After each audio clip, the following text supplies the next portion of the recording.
প্রথমে আমি একটি গোলাপ গাছের নমুনা সংগ্রহ করে নিয়েছি।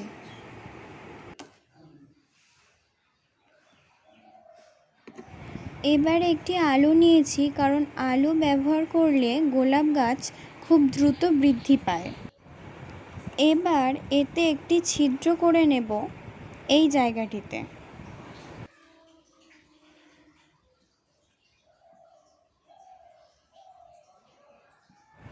এখানে গোলাপ গাছের নমুনা বা শাখাটিকে বসিয়ে দেব।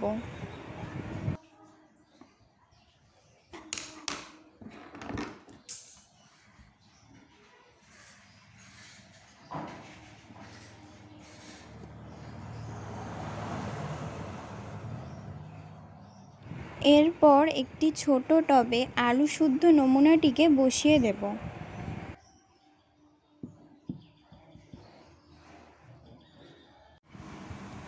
গোলাপ গাছের নমুনাটিকে এখন একটা ছোট টবে বসিয়ে নিয়েছি। দুটি নমুনাই নেওয়া হয়েছে। মাটিতে কিছু ছিদ্র করে দিয়েছি যাতে বাতাস চলাচল ঠিক থাকে।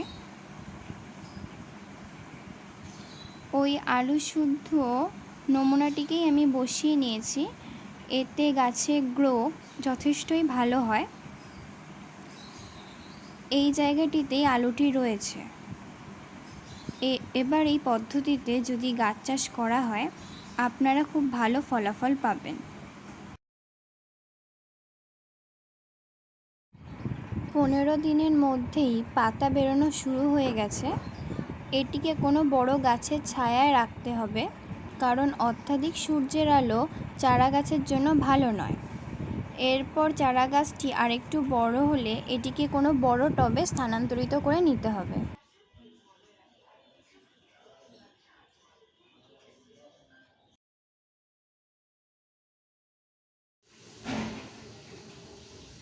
আপনারা এখন দেখতে পাচ্ছেন যে গাছটা এখন অনেকটাই বড় হয়ে গেছে।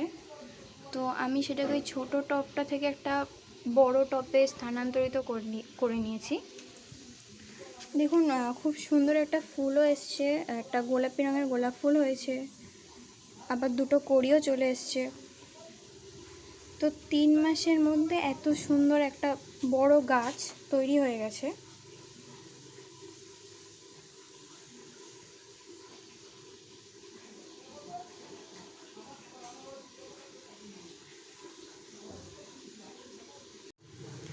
তবে কোনো ক্ষেত্রে আপনারা দেখতে পাবেন যে গোলাপ গাছে কিছু জংলি গোলাপ গাছ জন্মায়, যেগুলোর মোট 7টা পাতা হয়। তো 7টা পাতায় কোনোদিনও ফুল হয় না।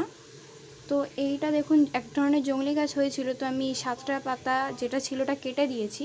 তো আপনারাও যেটা 7টা পাতা দেখবেন কেটে দেবেন, কারণ 7টা পাতায় কোনোদিনই ফুল হবে না। যদি ফুল হতে চায় তাহলে সেটা এই ধরনের 5টা পাতা হবে, নয়তো এই ধরনের 3টে পাতা হবে।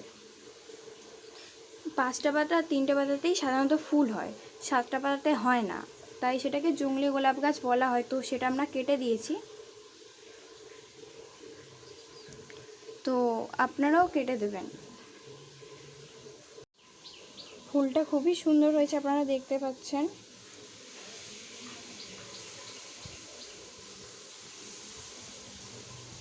এবং দুটো কুঁড়ি হয়েছে, দেখুন।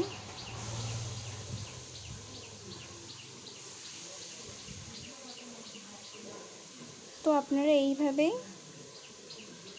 ভালো করে গাছদের পরিচর্যা করলেই 3 মাসের মধ্যেই আপনারা ভালো রেজাল্ট পেয়ে যেতে পারেন।